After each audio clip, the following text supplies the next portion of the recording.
Ken. Great. Morning, Ken. Good morning.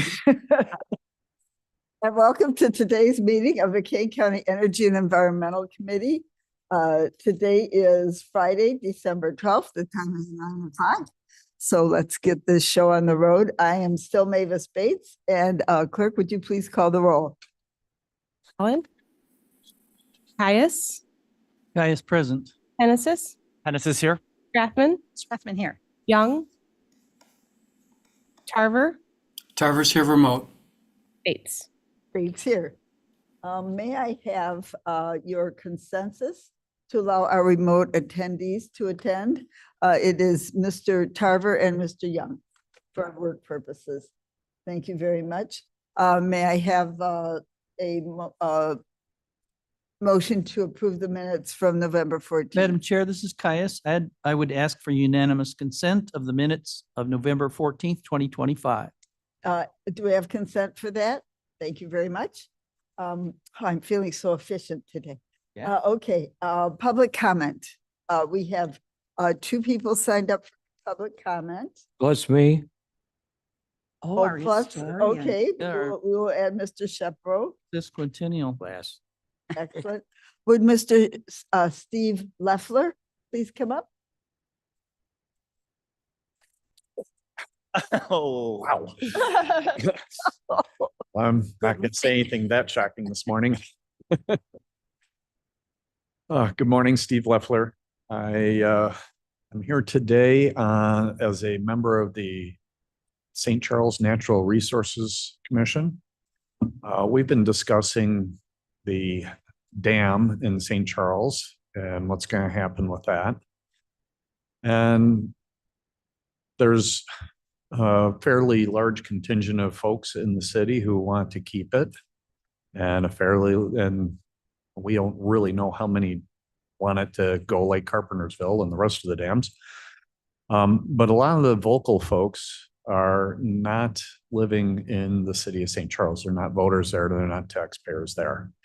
And a lot of it is if the dam were removed, it would be a lot of county property and government property that would be, and homeowners that would be affected, and a lot of unincorporated. And so we've been trying to figure out, if we have to pay a bunch of money to say, keep the dam or not keep it, but remodify the dam, where is this money going to come from? Since a lot of the folks that would benefit from it are county residents, not city residents. And we're kicking around ideas like making an SSA or figuring out if there's money at the county level to get it, or there is money at the state level. I know there's no money at the county level. But this is a 20-year deal when we're really looking at funding of a project like this. So anyway, I'll be coming and talking to everybody. I just wanted to put it out there that this is something that we're looking at in St. Charles, and that we're going to be trying to figure out how to go about doing it. So making a better dam than the one that we have that they think can go at any time. Thanks. Okay, thanks. Thank you, Mr. Leffler. Mr. Walter Willis, please.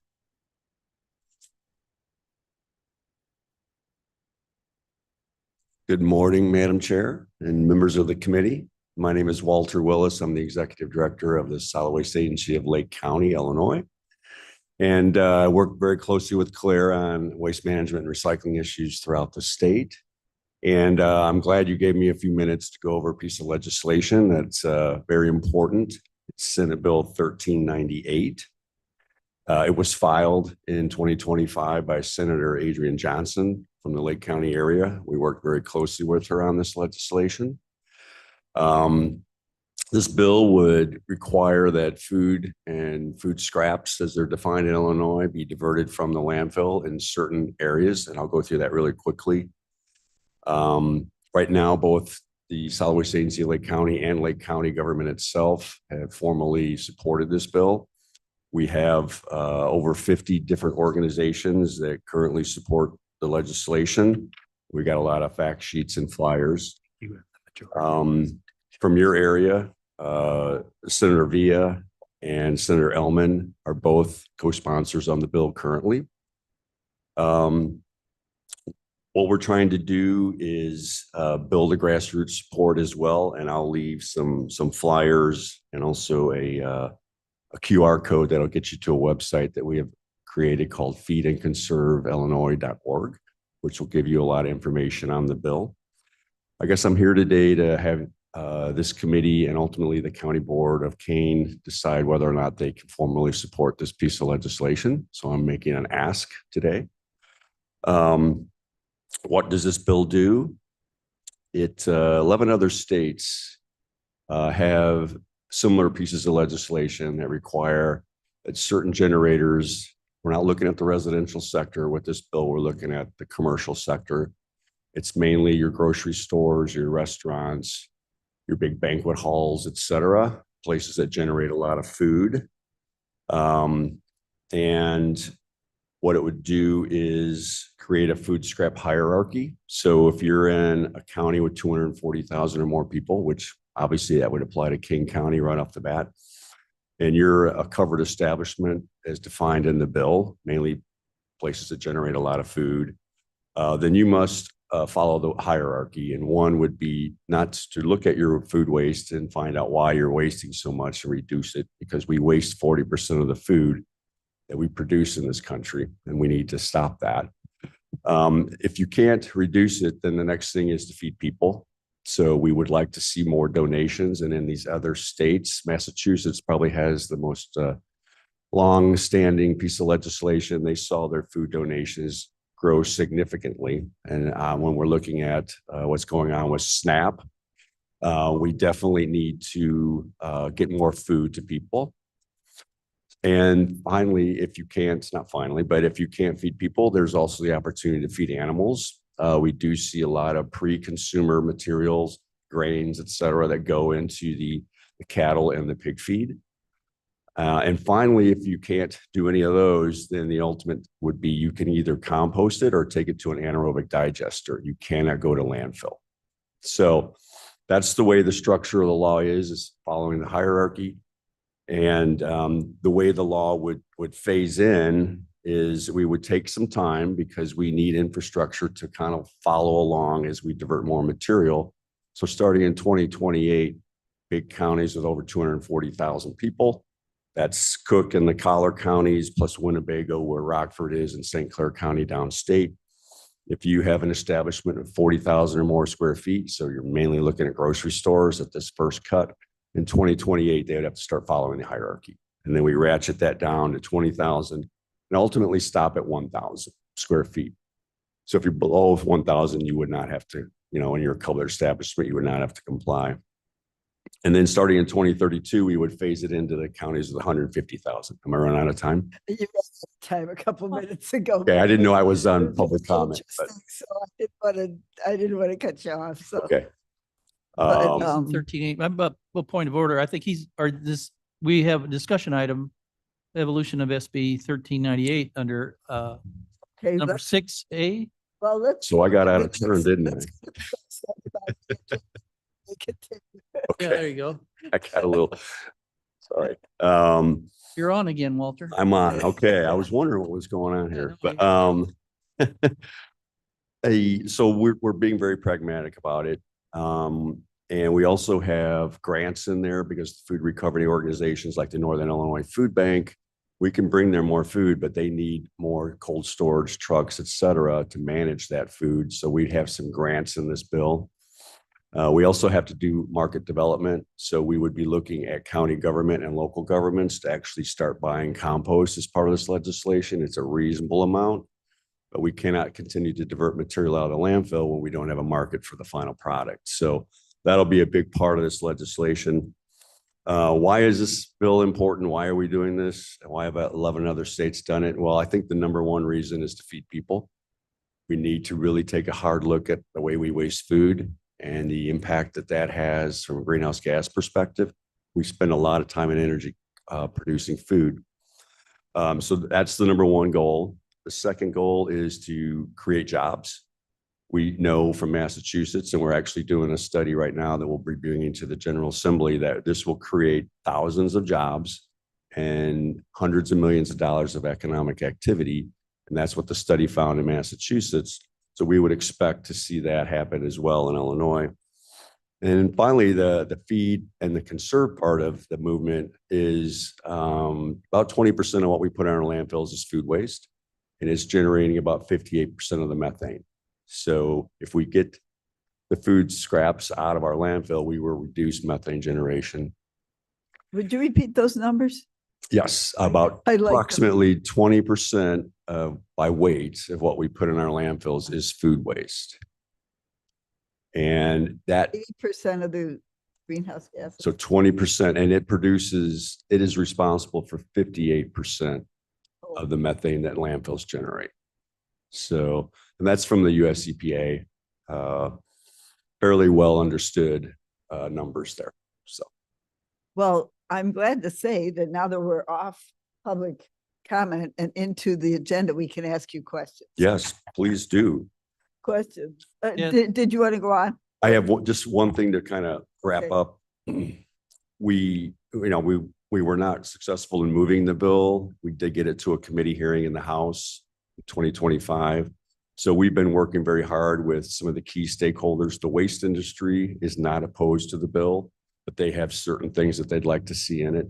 The food recovery organizations are kind of neutral, but they're really focused on SNAP and the other issues out there, but they see the benefit of this bill. The environmental groups are mainly in support. The composting industry is part of the stakeholder discussions as well. They need to make sure that they have markets and can handle this material. And so we've had 3 meetings over the summer and the fall and now the winter with Senator Johnson. So we're going to have an amendment, and I'll be sure to get those changes in a fact sheet to Claire so she can share it with you. But it is kind of in a state of flux.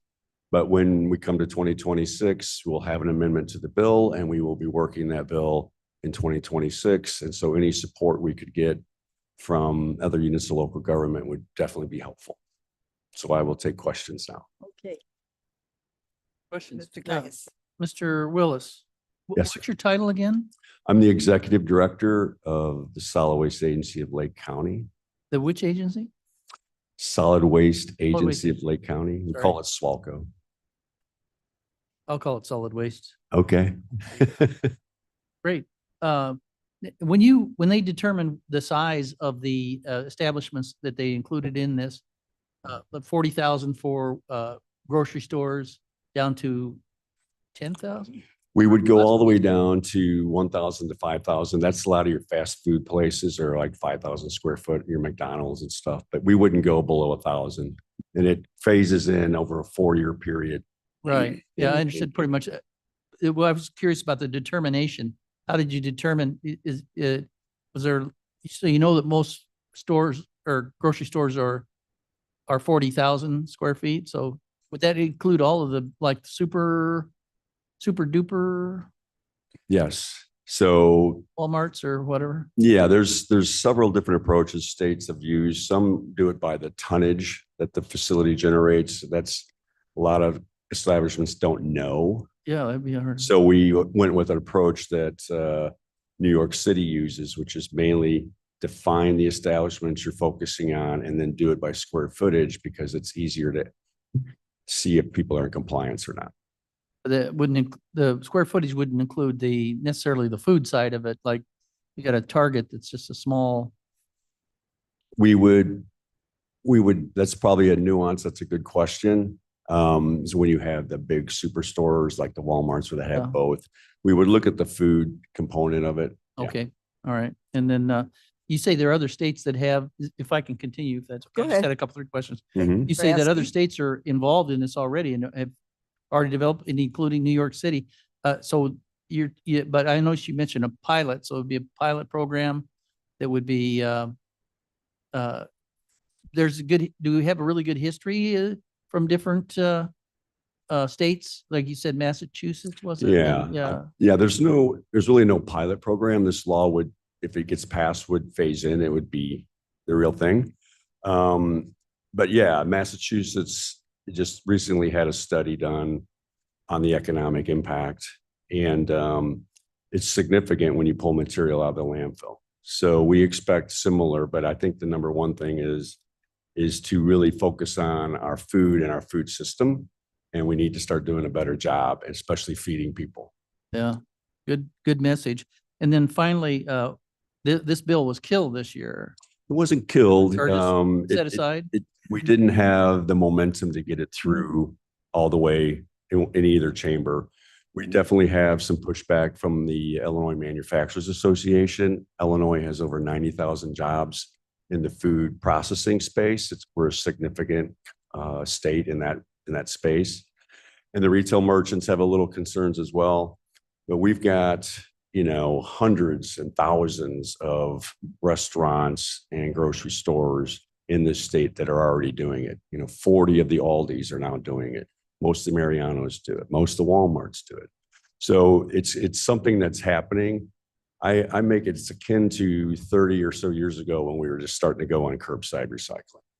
Now we're focusing on the food scrap and the food waste as the next thing that we really need to change. And so there's a couple of different reasons why it didn't make it through. Was just the inertia, didn't enough messaging. It's what we call a heavy lift. Yeah. It's a real paradigm shift, right? And so there are some concerns about cost. And so we're doing our best to make the case that it costs about the same to go to a compost site and take your material there as it does to go to a landfill. And so we expect infrastructure to develop, like the waste industry is looking at that as going, well, we like that in the landfill because we get paid for it to go there. But we also like the idea of providing more service to our customers. That's a new business model that they can have. And so we hope that generators like grocery stores really start to drill down on, all right, what am I spending on my garbage? What am I spending on my recycling? Most of them do. And so can I shift some of those costs around from the garbage, which will be less now, to pay for that composting cost? So I think there will be some concern about costs, and that's the number one issue that we have. But if it's uniform from the legislative side, you legislate everybody. It's not like, well, they have an advantage because I don't do this. Correct. Or they don't do it. Everybody would be doing it then. So then. Yes. And that's one of the things that we'll probably amend in the bill, because right now counties with 150,000 or less than 150,000 wouldn't necessarily have to comply right away. But we're going to put a provision in there that if they have a big covered establishment that's within a certain distance of a compost site, There you then they go. would have to go to compost. So that's the way a lot of the other laws work. If you're within a certain distance, you have to go. And that's the limiting factor, or the important factor is how far do you have to take it? Because that's the expense. That's where rather you, than yes, If because you're right next door to it, you might as well take it right over next door. you're right on. Yep. Well, interesting. Thank you very much. Yeah. Our last director of somebody, who was it? It's been 3 or 4 years. I forgot her name already. Really Jen, big in it. Oh, Jen. Jen Jarland. Yeah. Oh, yeah. She was great about, I worked with Jen quite a bit as well. Yeah. And Claire is doing an excellent job. I haven't forgotten Claire's name yet. But she's sailing a boat around the world or something. I forgot. Thank you. Yeah, you're welcome. we have other questions, so don't go away. Great. Mr. Pennis's. Yes. Thank you for what you're doing. Okay, how's this? Yeah. So how is the sausage made in Illinois? This is the first time something's been passed. Like you said, it's a heavy lift. I am going to suggest, and I've worked with this organization in the past, if you could get it, the Illinois Retail Merchants Association on board with this, it'll ease a lot of the tension that goes on with something like this. And the way to approach that would be, I've worked with them in the past. I know the executive director pretty well.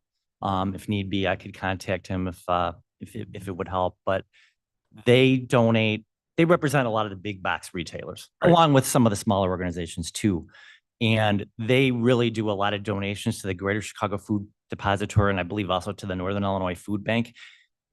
Talking to them, see what they want, see how it could help feed the hungry, which is what we need to do right now more than ever.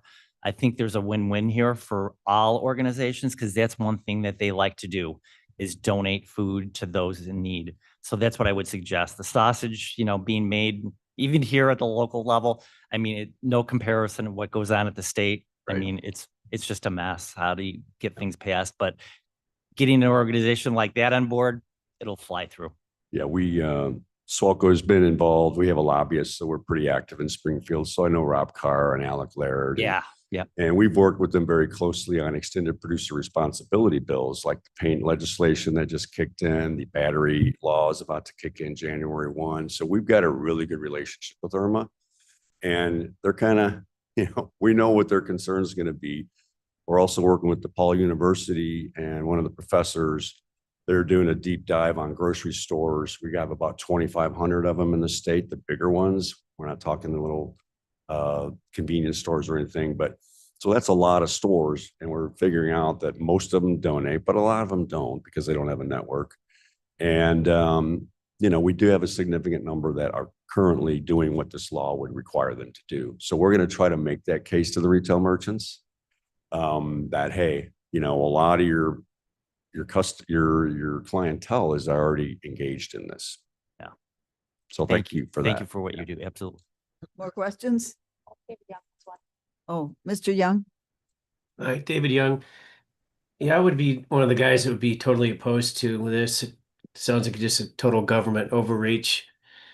You're going to have a whole bunch of infrastructure in place now. The grocery stores are, and this is why you probably got a big pushback from, the people that own these grocery stores and manage it, is that they have such a low profit margin as it is. I mean, the grocery stores, I think they operate between 1% and 3% as a profit margin, if that. And, you're going to have to increase infrastructure. You're going to have to do the collection services. You're going to have to do training. And then you have to do that every year.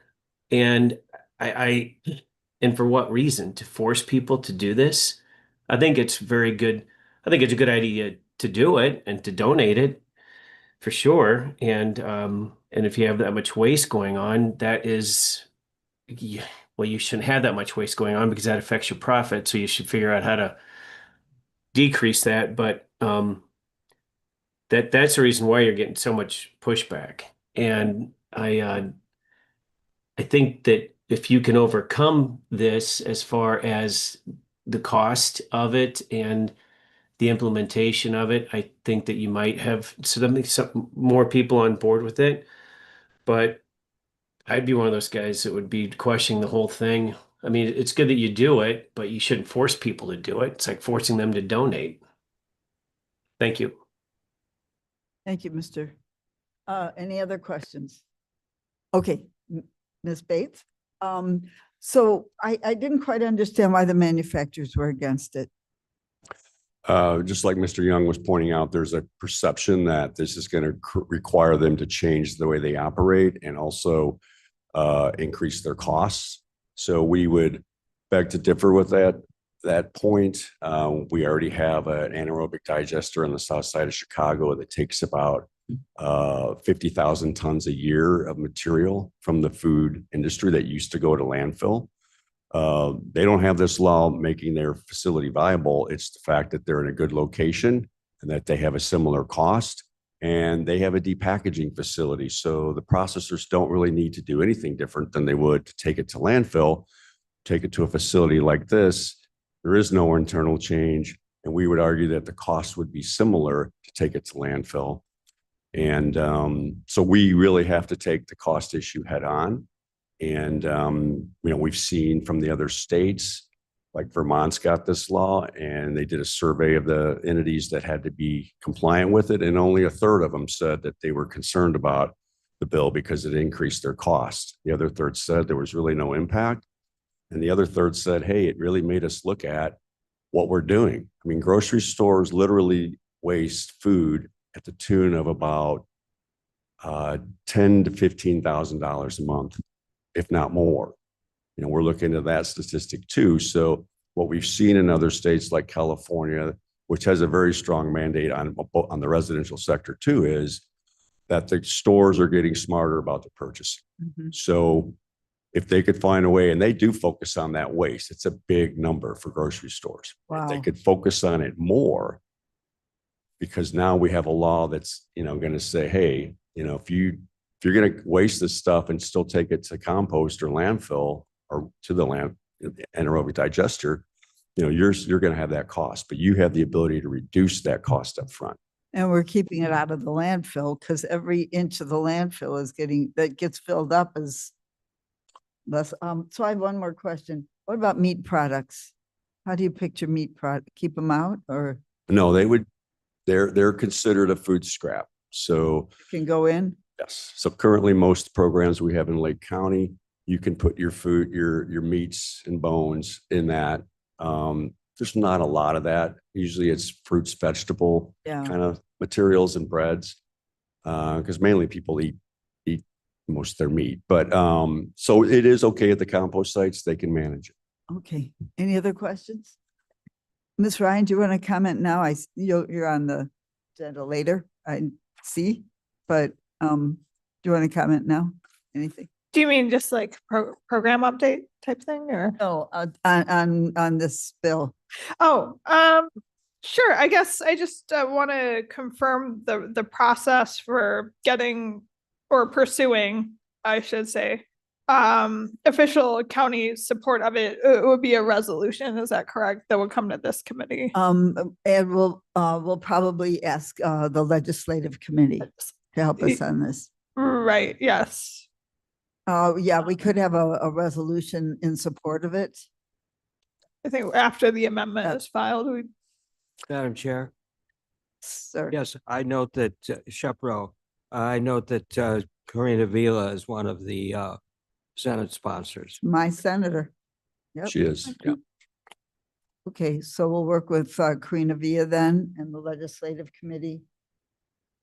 Okay, Okay. no more questions? Well, thank you. You must have gotten up very early this morning. Where do you No, live? I actually live in King. Oh, It wasn't too bad. well, I grew up in Libertyville, so I'm picturing you Okay. driving down. Yeah, that's one of Before. one of my good members. But Okay. I'm going to leave a couple items, a fact sheet that we put together as to the why. Doesn't really go over the bill itself, but kind of gives a basis for why we're doing this. And also, if any of you want, there's a QR code, and I'll leave this as well, or you can go to feedandconserveil.org and you'll see the website. We've got about 500 people that are supporters now and over 50 organizations as well. So we're continuing the grassroots movement and hope to get this legislation going in 26. Okay, thank you for being here. You're welcome. So we'll talk to Karina Villa and we'll talk to legislative. Will you be following up on this? Yes. And I'll be sure to get you the new language as soon as we have it. So Claire has it. Okay, have it. thank you for being here. All right. You're welcome. Okay, moving on to our next topic. Ms. Wolnick. Where is Ms.? Are you going to lead the discussion of the SMART goals? I guess I can lead the discussion on this. Okay, Austin Powell here. Last month, we did present to y'all an update on the SMART goals as requested by Mr. Roth and this board in this committee. From the last discussion, we also folks here wanted to add on one more SMART goal, which you could see at the bottom here of notifying the King County Board of any relevant or emerging trends. This was to stay in line with previous discussion on topics such as data centers and anything that might come up in the future. So we wanted to add one more SMART goal here, where our intention for next year would to bring in 4 new guest speakers on different topics. So this committee can stay aware of anything that's happening and stay informed. And if any actions need to happen in the future, at least it can start here. okay. So I wanted to bring this to the committee for a discussion. I know some of the other committees have gone into great detail on the goals. So I just wanted to read through these with you and see if you have comments or suggestions or additions. So pursue funding to improve energy efficiency in Kane County government-owned buildings, which, and most of these goals are from the Climate Action Plan. Is that one in the Climate Action Yes. Plan? Coordinate with building management, like Mr. Caius. to track projects that qualify for funding opportunities. The next one is increase education and improve overall recycling in King County buildings. This is an ongoing effort. And Ms. Ryan has been heroic in her duties here. Well, we made some good steps this year with building management Why don't you, integral to that as well. Yeah. do you want to cover this one? Just read Sure. it. Yeah, I can do. So we want to ensure that all our county facilities have a commercial recycling container, because no matter what you have in the building, you're not recycling unless you have a collection container outside that is receiving service. And the janitorial staff are using the containers to consolidate the generated recyclables. That's the bread and butter of having a functional recycling program.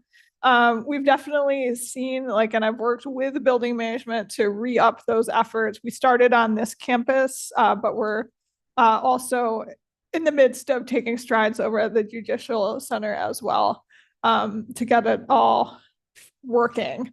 And then the second part is implement an educational campaign across all departments by distributing new recycling posters, possibly some short videos on common recyclables and trainings to departments as well. And I think in the attachment to the goals, we have actual numbers like X number of trainings or X number of videos and that kind of thing. We've already done the poster. We finally have one up in this room and a trash can to go with the recycling bin. So You would, all wins, right? yeah, you would find those under the measurable section of that appendix. Okay, great. I'm scrolling down here. Blair, can we go down to page 43, please? Mr. Young has his hand raised. I don't know if it's Oh. about that in particular. Mr. Young, are you still raising your hand? No, I forgot to lower it. I'm sorry. Oh, that's okay. Okay, so page 43. Okay, so community outreach to educate about the climate action implementation plan. So Ms. Hinshaw, does this apply to you mostly, community outreach? For which one? Number Recycling? 3. Oh, one more Oh. page. Go to the please. next page, Blair. 44, please, Yes. Blair. Yes, so definitely we will, sorry, apologize. This is Sarah Hinshaw here. We will continue to work with our teams and continue to outreach as much as possible on social media and collaborate with things like Switch Together and continue our efforts. Okay, so getting the community more involved. Absolutely, yes. And I'm going to talk about that in a little bit. Some things that we're doing. Okay, and then notify the county board of any relevant or emerging trends. I pretty much asked the team to add this because I feel like it's our duty as the Energy and Environmental Committee to be educating the board on things, trends, threats,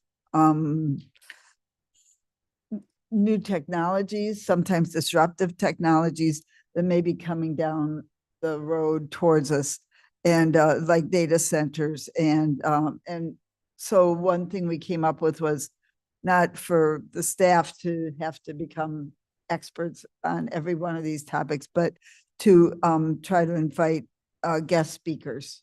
So I think we have our SMART goal is measurable at 4 guest speakers, but it could be more than that. So we'll see. So I took this on, I just feel like this should be part of our job to make sure that all of everybody on the board is aware of things that are about to happen to King County that of an environmental nature. So are there any comments from the committee? I know one of the committees has chosen to make their goals only apply to what the committee can do rather than to their department. I'm echoing. Why am I feel a little echoey here?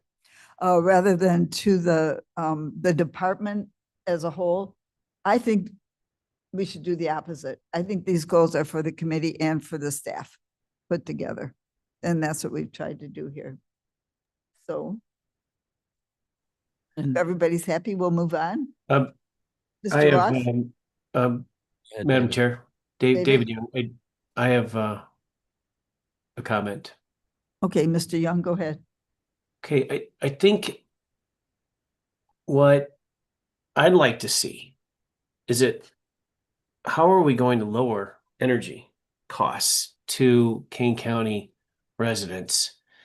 You know, we seem to be focused on making sure that everything is green and, you know, that's been the push here. And I don't see anything about how we're going to lower costs because everyone knows that their electric bill, their gas bill, it's almost doubled. And that's a problem. And no one is addressing that. And Illinois is in the process of closing down their energy, all the coal plants. I think they're going to keep that one nuclear plant going. I'm not sure, but that's going to affect us. So this committee should talk about how we're going to do that. Okay, would you like to add that as part of our, where can we add that, Austin? Or do you Kind think of it's already sounds in like here? it's pervasive throughout some of these already. For instance, number 4, we can bring in guest speakers to talk about affordability. And for number 3, we already have an existing program with the Farmer Weatherization Rebate Program. And Sarah and I are currently working on a low income rebate program that might come in the future. Those can be disseminated through number 3. But if y'all wanted one specific goal to mention affordability, we could include that, but it can be covered through a couple of these already. Mr. Young, would you like us to add a number 5 that is specific to lower? I wouldn't mind that. I personally would like to see something that says how we're going to lower. I know that Because we do a lot of that, but it'd be nice to have it spelled out.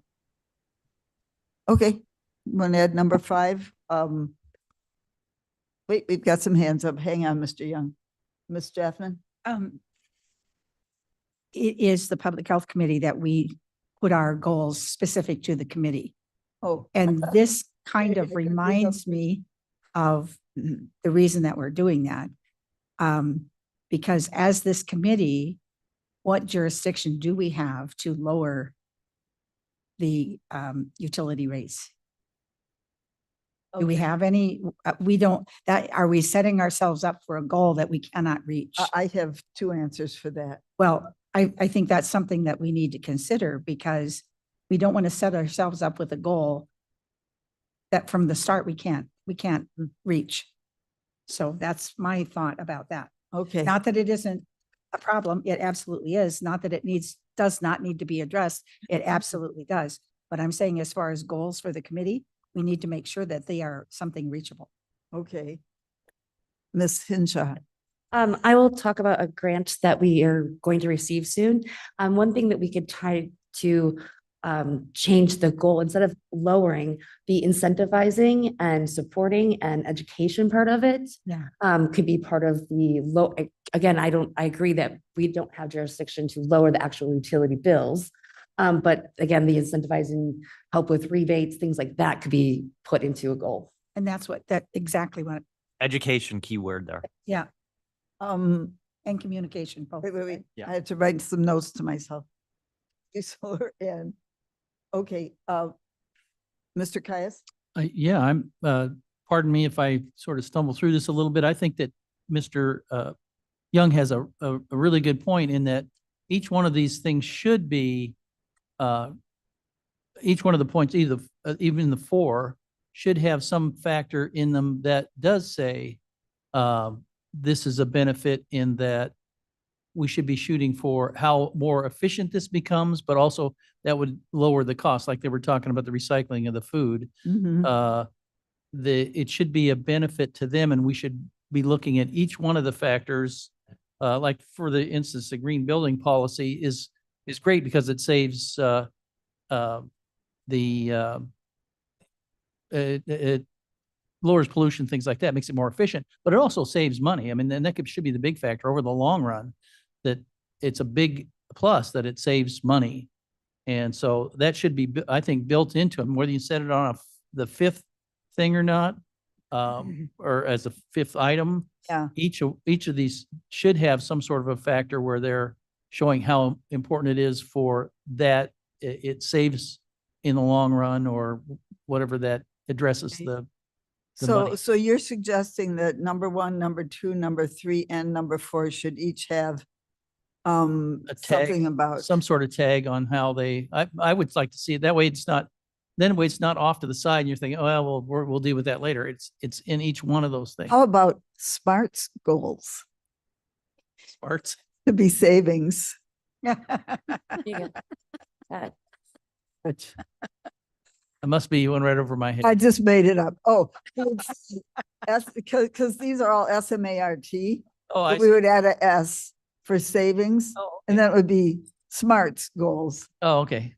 Uh, Oh, I get it. It is, Oh, cool. yeah, you get it. You got it. I'm confused what you're wanting to add here, though. Add it to Around me too much. words here, David's right. I mean, energy efficiency, yes, it's going to save money, but maybe we need to spell it out a little more and say cost savings. Uh-huh. I mean, I think savings would be better. it's savings. Otherwise, it's SMART. Goal. Acronym doesn't Right. work. Ted, get with the, okay. Could to- be K-Smart instead of Kmart. Can y'all specify what you're exactly looking for here? I'm kind of confused. Okay, I think we'll take it back to our team. Yeah. And we'll work Yeah, I on think it. it go back and, yeah, we don't have to solve it. I think we're better off not solving here. That's one of the problems with having all of these things. And we also are a committee, we just presented something, we're kind of tightening it up to what we should be concentrating on. Yeah. We should be setting the goals on a high level here. And then not that the four, the expanded, all those things aren't great, but we're giving the policy, then the rest of it comes from what we're saying. From our Save money. experts. We're just Yeah. gonna say, save money. You guys go figure it out, will you? Okay. I mean, you guys. Yeah. Okay, sorry. We got it. That's why you're paid the big. So let's get together and we'll talk about SMARTS goals. It's put savings at the end of each one. Does smarts also mean Uh-oh. hurt though? My I mean, expert in the quarter is not liking I- this exactly. My concern to that is that we already have measurable mentioned in the SMART goal, how you can measure, how we measure the goal. That could be included in that. There you go. he's thinking about it. He's thinking Okay, about it. Yeah. We have faith in you. We Go can for it. talk about this Yeah, offline and okay. All right, but thank you for that input but I did have another answer to Miss Jathman's question about what is in our jurisdiction to bring down, we do have. The more community solar we can create in Kane County through, through solar fields. When we put in community solar, that reduces our community solar subscribers bill by 10%. I'm totally for solar. I'm just talking about the verbiage of our goals. Good. That's all I'm Yes. saying. And then the Have to other be thing careful. is through aggregation, we save money. And so there are a couple of things. So there are a few things within our power, so we should be putting this in. So, Watch our verbiage. what's, I don't want to set us up for goals that we cannot reach. okay. Only goals we can reach. Yeah, I mean, Only 4-letter acronyms. yeah. We double goals. I'm gonna- Letter I'm gonna- acronyms, that's it. Okay, Mr. Ross. I have two I'm going to throw out. You had stated we're working on tightening up our zoning for solar fields. Okay, I think there should be a goal that we try to accomplish that in 26. zoning for. solar Well, you fields. talked about, the example I use a lot is, one solar person said, oh, I'm putting a tree every 30 feet, which is, to me, is unacceptable. Okay, more trees, etc. Well, I mean, that's just one Yeah, example. yeah. There's other things. Okay. Because right so- now it's the solar companies coming in and they're kind of, we're the tail on the dog. They're coming in and say, we're going to do this, this, this.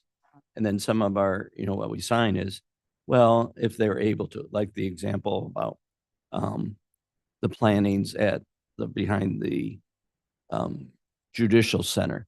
It turned out it wasn't a requirement. It was we'll try to do it or something like that.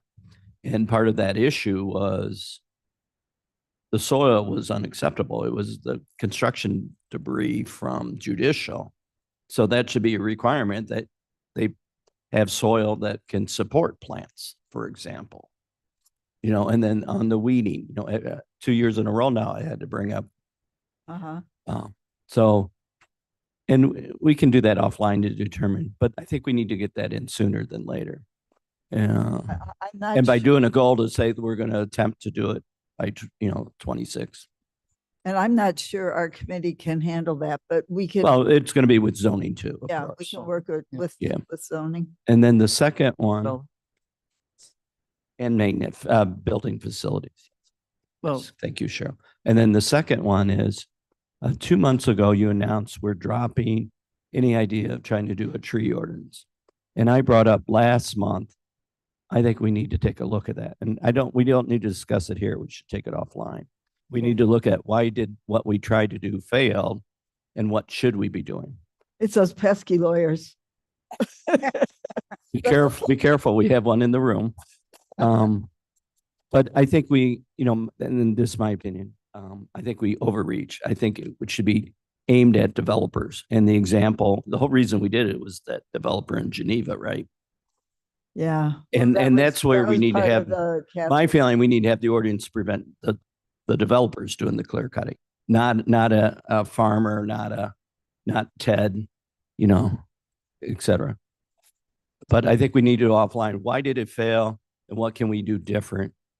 And how do Well, we need to maybe change the scope? Our next E&E, we can at least talk about why it failed and what roadblocks we came up against. And how can we adapt it? But I think if we adapt just for developers, I think it can get passed.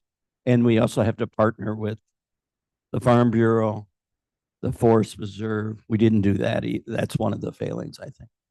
It's the pesky lawyers, but we'll Yeah, come I back. understand. We'll come back to you with a Okay. report and maybe Okay. we can find a way. Mr. Shepro, I think, One had a of our comment. I can tell you, I'll give you a Okay. 1-minute summary Okay. of what I think was the roadblock. And our wonderful pesky lawyers, our wonderful lawyers did a lot of work on this for us. And what happened was most of the trees that we would be trying to save are on agricultural zoning. And where we see a beautiful tree, other people see timber.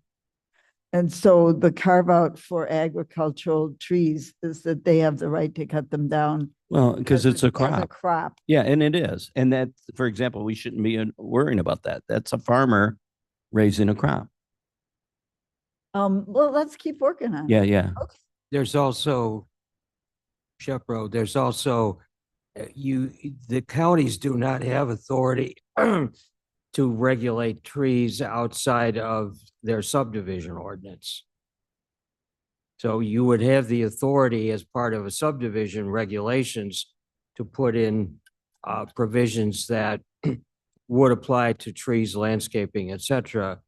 But I think that the office was also of the opinion that legislating about trees on private property that were not subject to subdivision regulations at the time, the county does not have the authority to come in now and say, Jane Smith cannot cut down the trees on her residential property, even in an unincorporated area. Right, right.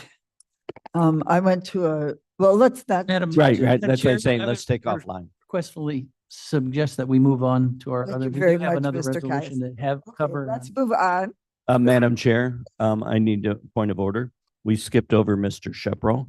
I was gonna nab him under chair's comments. Is that would- okay? Thank you. Well, yeah. Yeah. For your sesquicentennial comments. Yes, we did. I skipped right and I knew it. We That's all skipped. right. I Still did it. I knew it late after the fact. Okay. Okay, smart goals, check. Recycling, Miss Ryan. Sure. I just have a handful of quick updates. So I guess first and most imminent, we do have a field trip for this committee to go visit the TerraCycle facility in Aurora on Monday. So just a couple quick notes about that. We do still have a couple spaces available. So if anyone did not say they're coming and would still like to come, you can just let me know, preferably right after the meeting. We will, staff will drive down there from here. So we will meet at the main entrance of this building at 9:15 on Monday morning. If you would like to do that, you can also just drive there. They have plenty of parking, so not a big deal. If you're coming, please wear, I mean, it's winter, so it's less of an issue, but please wear long pants, long sleeves, and flat closed-toe shoes. And I did want to let folks know I was asked to sign basically a waiver on behalf of the entire group that will abide by their rules, and that does include we won't be allowed to take photos or video openly. I told them we would at least Openly. well, what I mean is like we can't just wander around. We have to ask for permission. Okay, and this is at 10 o'clock, Yeah, right? the tour starts at 10. Yeah. Okay. Are you publishing that as a meeting? It's a tour. No, this tour. Should we? We'll I strike would, that I comment. would check with Is it Aaron too Brady late? and find out if It's the on Monday. office thinks, well, it's still Friday. Yeah. I guess suppose if nobody talks to each other, About business, yes. What if there's not a quorum? I'm gonna say right now, I got a conflict. I was looking forward to wearing my flip flops and shorts, but I. it's not warm in there. I gotta tell you. You need to practice on Sunday too, doing that. We're meeting here, where, when? Meeting at 9. I'll send a follow-up email. But we're gonna meet at 9:15 at the front door on the first floor. Okay. Building A here. Madam Chair, I responded, the email said 9:20 by the way. 20. Yeah, I'm sorry. just pointing that out. Here. Okay. Well, I would have been here at 9:20 and I would have said, where is everybody? I can make it. Okay. What time is the stop? Because I have a doctor's appointment in the afternoon. We don't have like a hard stop, but I can't imagine it will be more than 90 minutes. I think Okay, an hour. all right. really. That should be fine. Yeah. Okay, thank you. Including travel time, you mean, or? It's pretty close. Island. It's on the south side of Aurora, close to Montgomery. So it takes 25-30 minutes. I may end up driving. My appointment's down in Naperville, so I'm Okay. already halfway. Okay. Don't worry. It's about 4 blocks from my house. Yeah, I figured you I won't want to be, come up. I there, won't right? be coming up here to Yeah. drive down. So lunch at Mavis is. Thinking about it. Let me, Grilled cheese? let me, work on that. I also Um, would be interested. I also would be interested. When did she? That's great.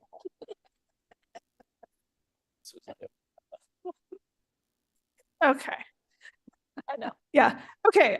Just another quick update. So the paint law, this is a statewide law with a recycling collection program that went into effect on December 1st. Hopefully folks saw there was a Kane County Connects article about it. And also if you go to our recycling front page, so kanecountyil.gov/recycling, there's like news right at the top, and that's probably the top item is the changes to our paint page. I actually did go ahead and list out all the drop-off points. So as far as I understand is every JC Licht paint store in the state is collecting paint for recycling, and then most but not all Sherwin-Williams locations. And that's pretty much it. There's 16 as a most recent count, like either in Kane County or really close to the border, that we have listed. And I continue, like, it's kind of similar to the food scrap issue. There is a cost to this. Paint will be more expensive. So try and stress still on that website tips to help people buy the appropriate amount of paint, because this wouldn't be an issue if people weren't overbuying. And it gets complicated. It can be hard. It depends what you're painting and all the rest of it. But just kind of advocating a conservative approach to actually calculating paint and not just going out there and buying. So that's paint. And then I did just want to mention, I'm deeply embroiled in putting together the next edition of our Kane County Green Guide. We've had some issues, not exactly issues, well, I guess it is issues, come up regarding the PDF of that. So the print version is fairly straightforward, but the PDF is going to have to be compliant with the new ADA rules. In order for us to keep it on our website and not risk legal issues. And I realized pretty recently I'm well over my head in doing that myself because it's such an image and design heavy document.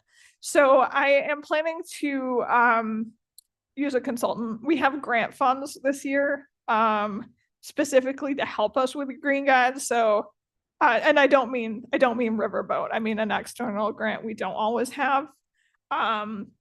So it's good timing in a way. So I'll be using those grant funds for some professional design and specific consultant help on the ADA issues to make sure we are compliant and that we have a really high quality Green Guide, both in print and online. Because the online distribution is really critical to the mission of getting that document and information out in the world. So, yeah. Yeah. Basically, you have to create web pages as opposed to posting a PDF. Is that what? No, we are still going to post a PDF. It's just the PDF has to be fully compliant with ADA rules. So while the images have to have alternative text, that's not the part I've struggled with. The struggle part is the sequencing. You have to write underlie the PDF with instructions to a screen reader, which is going to read the document out loud if you're visually impaired. So you have to add special sequencing so it knows what order to read and describe all these images in. And it requires software I don't have access to, knowledge I don't have at the moment. Yeah, it's a lot. Yeah. Oh, wow, that is a lot. Do we have anybody in-house who could help, who could do that in? The IT web developer, because they're having to do our Kane County webpage. It's the same thing. I'm working with Adam on understanding the requirements. I think because we have the grant funding right now, it's probably best to use it. Okay. But I am working with him and I'll absolutely and the team on IT doing this. And I'll continue to do so throughout the process. Okay, wonderful. Okay, Madam Chair, yes, ma'am. I would just like to say that my household has already returned paint to a J.C. Licht company in South Elgin. Okay. Good press. I don't know if you guys heard it. I heard it on the radio and I saw it on a TV station covering that new law. So that was exciting just to hear. Do they charge for the paint? No, they have a limit, Yeah. a daily limit from you, but they don't, no, they don't. The fee is on the front end. So paint is now more expensive. And the fee actually comes in to the retailer. So the retailer is paying the distributor more for the paint. And, to keep the same amount of profit, which they want to do, obviously, they're going to Okay. charge the customer more as well. Okay, Um, well, we gotta, Madam Chair, just real quick, 30 Yes, sir. seconds. The reason people tend to buy more paint, it's made in batches. So if you come back later to need more, it may not match. Right. That is. So, but you that could is true. still, you don't want to Yeah. buy 10 gallons. You want to buy. Yeah, Anyone that paints has extra paint. it's true. Yeah. I have some creative ways to use it to like paint a random piece of furniture is fun. okay, are you done? I am done. Thank you. Okay, thank you very much. Ms. Hinshaw. Yes.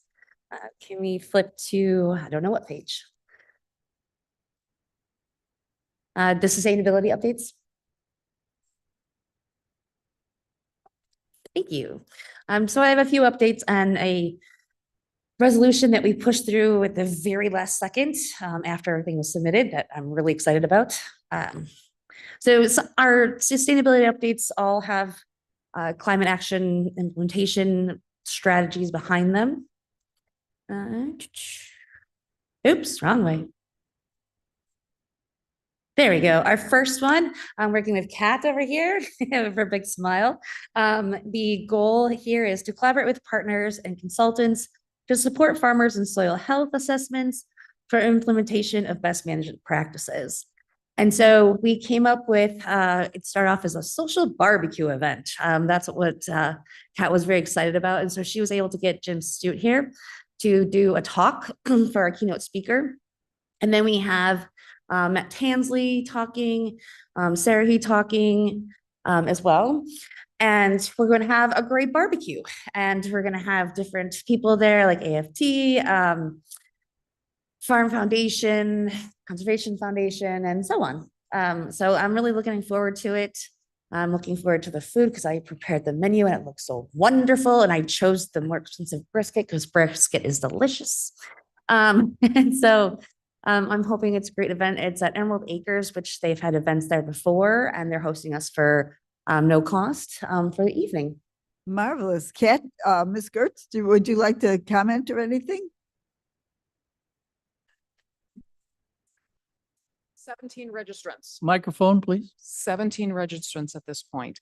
And they're not all producers. Some of them are county staff and things like that, but there's 17 people signed up. So spread the word. Yeah.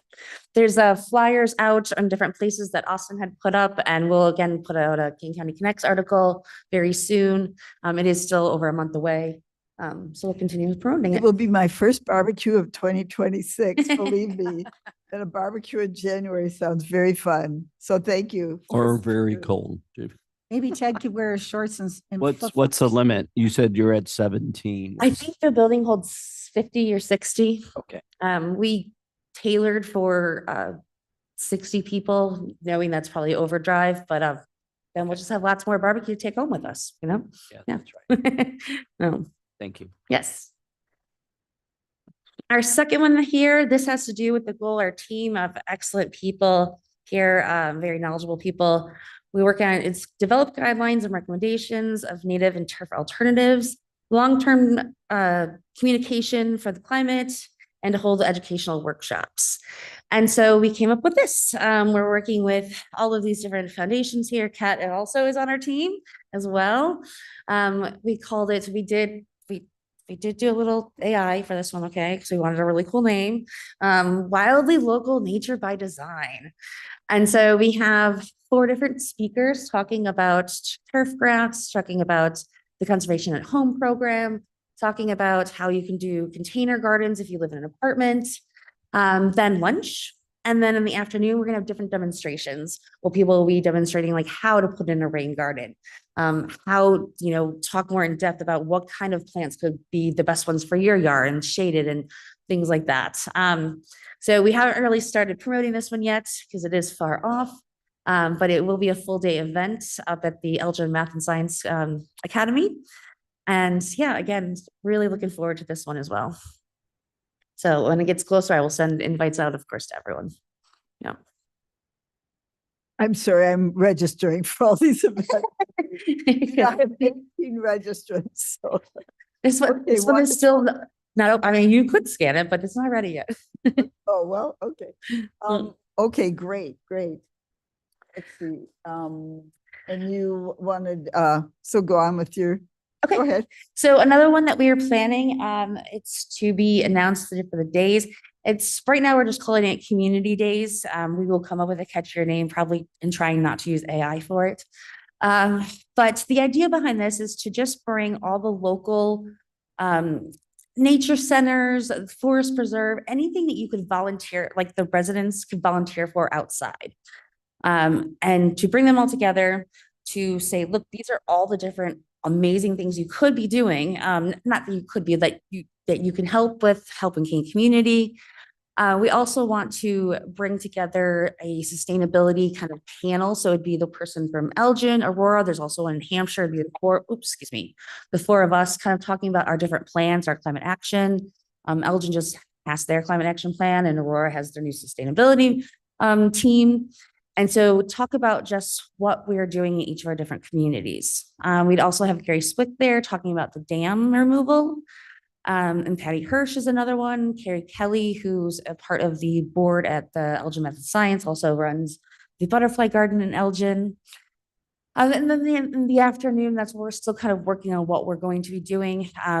Possibly kind of demonstrations again with, like, if we want, I don't know, all the nature centers to do a demonstration together. We're, still working this one out. It probably won't be till summertime. So we have a lot of time to think about it. Okay, Yeah. wonderful.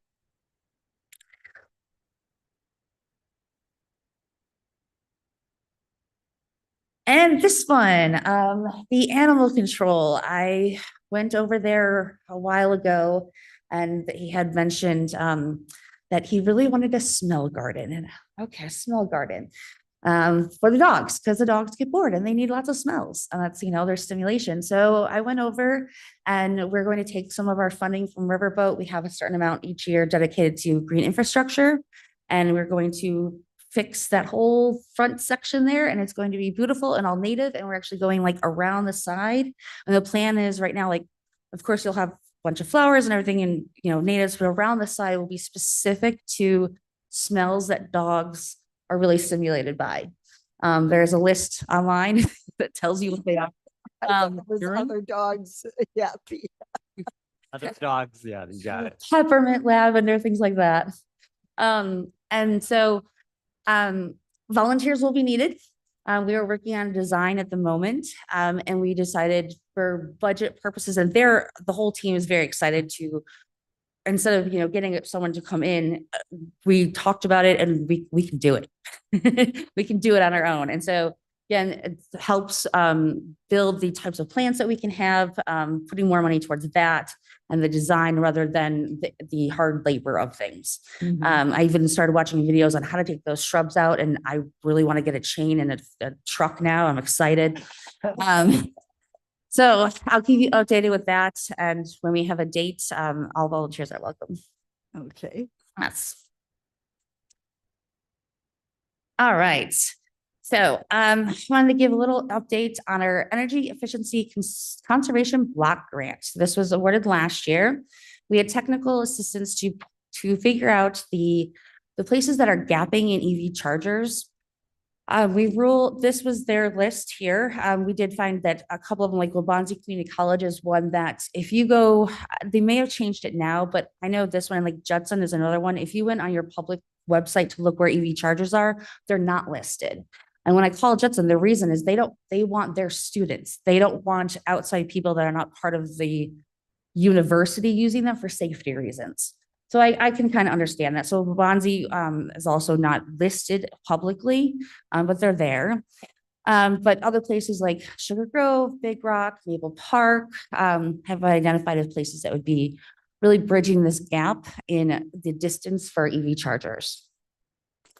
And so here is kind of what they talked about. So if we had put chargers in each of these places, just a level 2 charges in them, it would increase by 279% in terms of access for rural areas.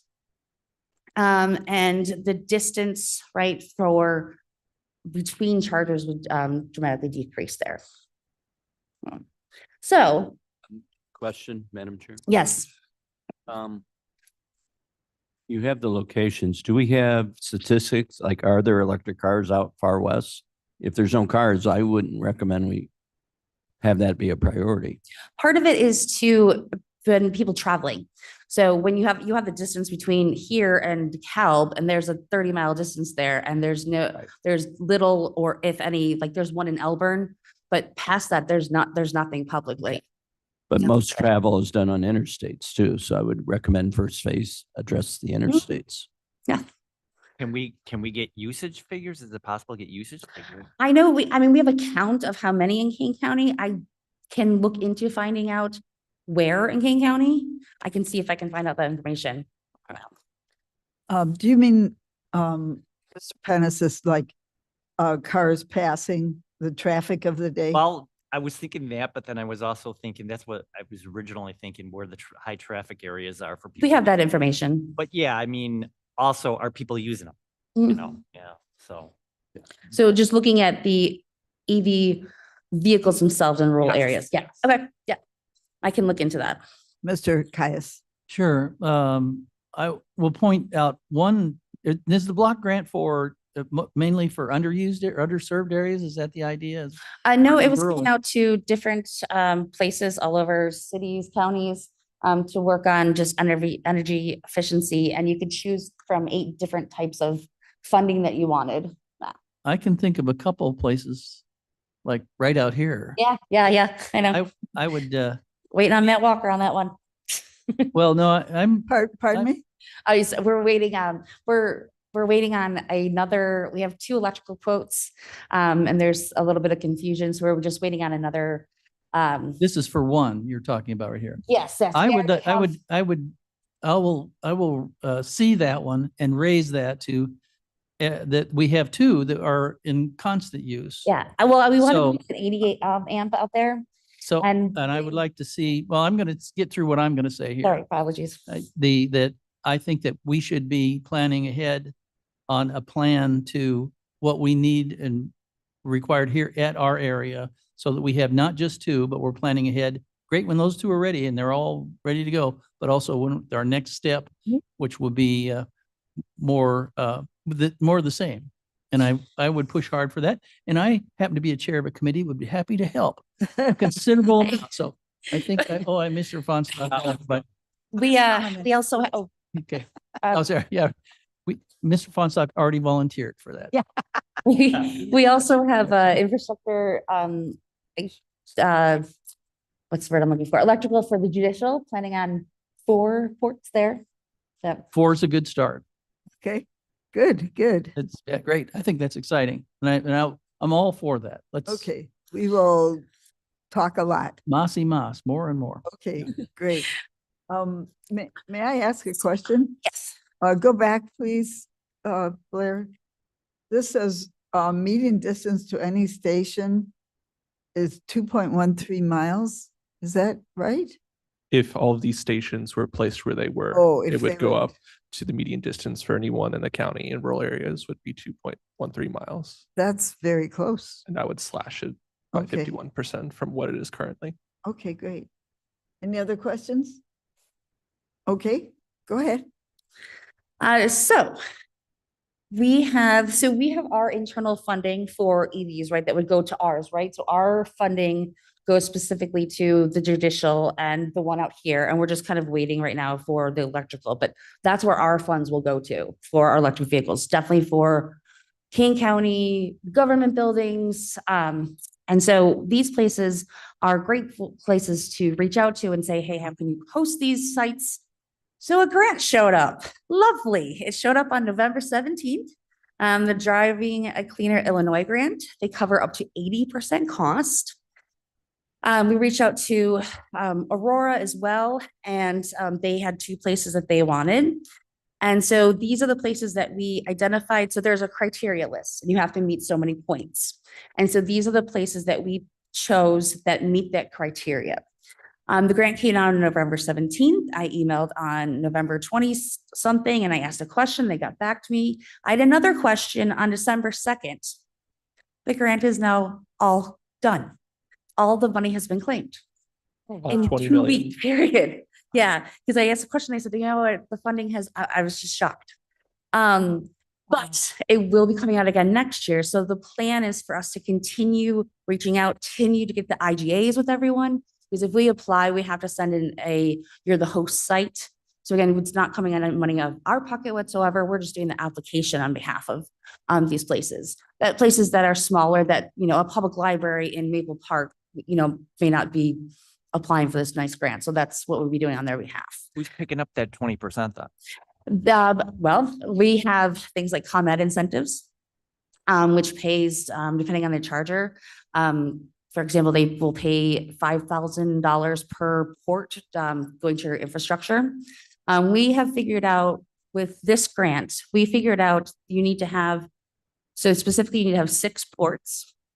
And we figured out with the incentives, and again, this is my back of the napkin figure out, it was about $4,000 out of pocket for 6 chargers. Yeah. After the incentives. So, and there's also the federal, rural area, so you get 30% back from that one up until June. So yeah, there's other incentives to help cover. Nice. Okay, Yeah. good. Madam Chair. Mr. Ross? I've seen some locations where it's written chargers and they seem to be getting priority over handicap. So the chargers are closer to the stores than the handicap spots. And I disagree with that as a priority. Understandable. I mean, because they normally sit for a while, so they don't need to be super close to the store. They should be in the back row, not too far, because you don't want to disincentivize either. It's infrastructure. I think, Right. though, too. Yeah. Yeah, that is where, how close it is to the transformer. Yeah, and with these grants, and I'm going to talk about another one that just came out. All the parking space have to be ADA compliant. Right. Now. So it's not on here because it literally just came out. Okay. The National Environmental Vehicle Infrastructure Grant came out Wednesday, and we jumped on it immediately and have started reaching out to places out on 47. So the routes are the scenic bypass, which is 38, which is amazing, and all of the 20 different routes. And so we're starting to reach out for that. That is 4 fast chargers.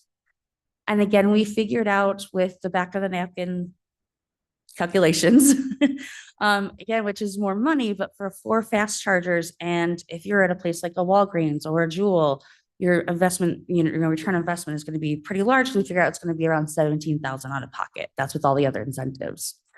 So we're starting to just reach out and say, how can we help? Can we apply on your behalf?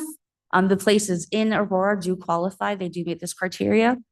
Some of the other places do not. The rural ones, unfortunately, just because it's different criteria. And so we'll keep working on that grant. You've done a lot of work on this. The same thing, this grant too, the NEVI grant, they will have a round 4. So we are going to continue with, Aurora and other municipalities and other buildings to get those IGAs all ready to go. If we can't make it by this round, I don't know how soon the next round, they say this will be open till February. It could be dried up in 3 weeks, and we have to have everything signed. So we will at least have it all ready. And so when the next round comes up, we are first ones to apply. Good. Yeah. Any more? I have a That couple- comes with my plan ahead thing there. Yeah. Plan ahead. So we're ready to go. Just jump on them. Shovel ready. Yeah. Pliers ready. I have a couple questions. Who will own those? The site host. So whoever is, yeah, And they will maintain them? Yep. We will just be the grant writing people. Okay, thank you. Good, good. Resolution accepting the low-income energy efficiency outreach and engagement grant. I am so excited. So Austin and I applied for this grant through the Mayor's Caucus. I don't have more than the resolution now because I got a phone call Friday, squeezed it in. And so we applied for this grant, and we applied on, the idea was it was going to be like the sensible salting, where you have these big banners. And we talked to Gail Borden and Aurora Library, Centauri Library, and they were completely on board. We were going to have big banners that talked about all the savings you can do. We had a list of 8 different topics that all had to do with energy efficiency. The grant also, we had put in there that we would have all kinds of demonstrations, interactive like backpacks for kids to check out that they could do energy efficiency at home. Another one with all science experiments. And then we would have things like, infrared cameras there, and just all kinds of, the list went on, and our brains were like, oh, we could do this, we could do this. And also, which was really neat, I reached out to them and I said, can we raffle off the money? Can we put in raffles for energy audits that are $1,200 a piece? And they said, absolutely. So with this, we had, I think it was something like 100 smart thermometer or thermostats, like 5 energy audits to do, weatherization packages, things like that. And we did not get the grants. So I reached out and said, can you please give me some feedback? And they did. And they said, you were so close. They said, you were right there. There was just a couple, comments. So they gave us all their comments, and they were really decent comments. And One of the comments was that, we need to move we need to start at places like food banks. But in our proposal, we had said this will go to the libraries, and then it will go to other libraries. It will go to food banks. It will go to municipal places. It will continue on this display. And so I got a phone call Thursday and Edith said, can you get this passed by December 15th? I will give you the money. And I was like a giddy child. I was like, Jody, is there any way? She's like, no. She goes, well, you put in a resolution. I go, well, we already, put our stuff in the legislature. She goes, just do it. So this is why it's very quickly in here. It is saying that it is pending the award. I reached out to Edith and said, I can get this passed in January. She said, hold tight. It's not her. It's to do with the way the funding works. She said, this is what I'm looking for. I want this to be funded. And so it will be funded this round, or she said, we're guaranteed to be funded next round. So we're going to put this through, hopefully get funded this time. And if not, again, we're guaranteed for later. So I hope you guys pass this because it is receiving $25,000. May I have a motion? Yes. Mr. Caius would Caius. move. Strathman will second. Thank you. The comment is that I believe that we have precedent for doing resolutions just like this. If we expect the money to be Yes, we do. forthcoming, that it's not a problem. So anytime you want to go ahead, we'll, jump ahead of it. Let's set it up so we're not get the thing later. Yeah. Let's pass this. I do, Madam Chair, is it okay if I comment? Uh, What is, thank you. What does interactive exposition mean? We made it a fancy word. It can be, an exhibit. We just like Paul Kofer was the one who said, use the word exhibition. Yeah, it was the title for our grant. That's why we kept it that way. Okay. With buttons on it or something. Clerk, we have a first, a motion and a second, Get so to it, please call the yeah. roll. Allen, Caius, Caius, yes. Hennessis, Hennessis, yes. Strathman, Absolutely, yes. Young, Tarver, Bates. Bates, yes. Okay, thank you. Thanks. Thank you. I Yeah. can tell, I'm even talking about it. I'm like, so, thank you. I don't blame you a bit. Thank you for that. I will move on to new business. So any new business? Mr. Shepro, let's ask you for new business. Thank you. We're very old. Well, since we're short on time, This is, I will just we'll do a quiz question. I had a little bit longer, but I think we're near the end of a lot of Mike, time. please. Mr. Shepro, Mike. Validates the law of short And agendas. Hold the talk mic right up. into your microphone. Yeah. All right. I noticed that we have sitting here a number of Euphoria pulcherina plants. And I'm wondering if anybody knows what they are really called commonly. Well, I'm sure everybody does. Poinsettia, Said yes. Now, why are they called a poinsettia? because they have points. South Carolina Senator Joel Poinsett was our first ambassador to Mexico in the 1820s when it became independent. And he discovered the plant in Mexico and he brought them back and they are named for him. I should have known that. There's a bridge back in my hometown called Poinsett Bridge. Yes. Well, Yeah, I knew the name for it, but I didn't know the connection. I wasn't taught that in school. Yes. Now you know. So Mhm. there we go. thank you, Mr. Shepro. Thank you. And the other item is on this date in 1775, the House of Commons by a vote of 112 to 16 adopted the Prohibitory Act, which declared that the colonies of New Hampshire, Massachusetts, Bay, Rhode Island and Providence Plantations, New York, Connecticut, Pennsylvania, the three counties on Delaware, Maryland, Virginia, North Carolina, South Carolina, and Georgia were all in a state of rebellion, and that therefore any ship of His Majesty may freely take any ship belonging to those colonies as if it were a prize of war, and further that all trade with those 13 rebellious colonies would be prohibited. The 16 members of the opposition were not sufficient to stop the bill, went to the House of Lords, and on December 21st, I will tell you what happened there. But John Adams said, this is essentially a declaration of war against us. Okay. We're, This was and the- it's credited with changing a lot of minds, because up until this point, the resolutions of Congress all sort of took the position that what was going on was the fault of the ministry and not of the country and the king. And henceforth now, it was clear that Britain was declaring war on its colonies. And it looked like things might change a little differently in how the delegates viewed their relationship with the mother country. So it actually is a very key moment in changing a lot of minds of the people who are decision makers. Very That exciting. is your semi-quincentennial minute. Thank you, Mr. Took Shepro. more than 1 minute. So for chair's comments, I just want to say thank you to our wonderful staff and to this wonderful committee for such a good year. So this is our last meeting of 2025.